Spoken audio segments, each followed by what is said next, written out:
puas dengan proses belajar pada topik ini? Saya sangat puas dengan pembelajaran pada topik ini karena pada materi ini saya jadi lebih mampu untuk memetakan bagaimana keragaman peserta didik di dalam kelas terkait tentang lingkungannya, lingkungan keluarga atau lingkungan sosialnya, kemudian terkait juga keragaman antara minat atau bakatnya.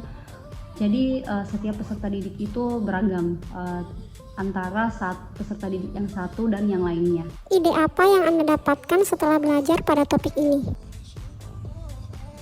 Ide yang saya dapatkan setelah mempelajari topik ini adalah bahwa pembelajaran berdiferensiasi itu tidak terfokus hanya satu produk pembelajaran mengenai tentang pengetahuan dan tugas yang diberikan, tetapi harus fokus juga pada aspek berdiferensiasi yang lain, yaitu produk atau konten atau isi materi. Penerapan aspek-aspek pembelajaran ini bisa diterapkan di semua materi yang ada. Setelah mempelajari topik ini, saya juga jadi mengetahui bahwa pembelajaran berdiferensiasi itu memiliki 4 aspek, yaitu konten atau isi, kemudian produk, proses, dan lingkungan belajar. Bagaimana caranya supaya Anda dapat merealisasikannya?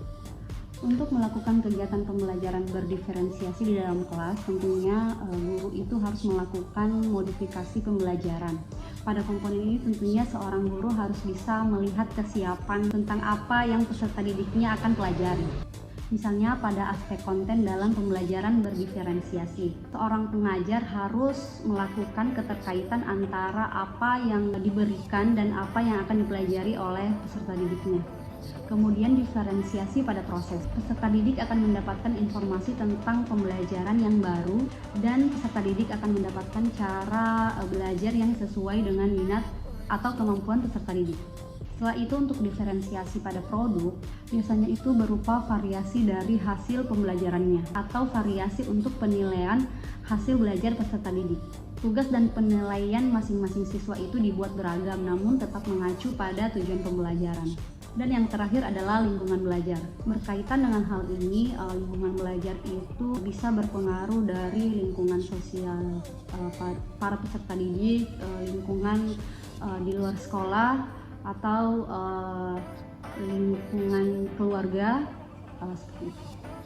Apa yang melatar belakanginya? Tentunya yang melatar belakangi pembelajaran berdiferensiasi ini tidak lepas dari keisi 4 aspek tersebut, yaitu konten atau isi, produk, proses, dan lingkungan belajar. Apa tujuan dari kegiatan tersebut? Tujuannya itu tentunya tidak lepas dari untuk melaksanakan agar proses pembelajaran berdiferensiasi ini berjalan baik dan optimal. Apa indikator keberhasilannya? Indikator keberhasilan dari pelaksanaan pembelajaran berdiferensiasi ini tentunya tidak lepas agar peserta didik itu mampu mendapatkan pengajaran atau pelajaran yang sesuai dengan bakat dan minatnya. Setelah mempelajari 4 aspek yang ada dalam pembelajaran berdiferensiasi, sebenarnya bisa kita simpulkan bahwa langkah-langkah yang bisa ditempuh yaitu yang pertama, konten. Seorang guru itu harus dapat menyusun materi yang sesuai dengan minat para peserta didiknya. Bisa jadi materi itu berupa audio, bisa jadi berupa video, sesuai dengan kebutuhan para peserta didik. Kemudian yang kedua itu proses. Guru itu harus memiliki strategi pengajaran yang baik dalam hal teknologi, dan kemudian guru harus bisa mendampingi, mengajari peserta didik, dan terus bisa untuk mendampinginya. Kemudian yang ketiga itu adalah produk. Hasil karya dari semua peserta didik itu harus diberikan apresiasi. Namun tujuan pembelajaran pada materi itu harus tercapai. Yang keempat, lingkungan belajar. Tentunya lingkungan belajar yang aman, nyaman, dan mendukung ekosistem pembelajaran dapat membuat kegiatan pembelajaran bisa berlangsung efektif dan peserta didik pun akan merasa senang.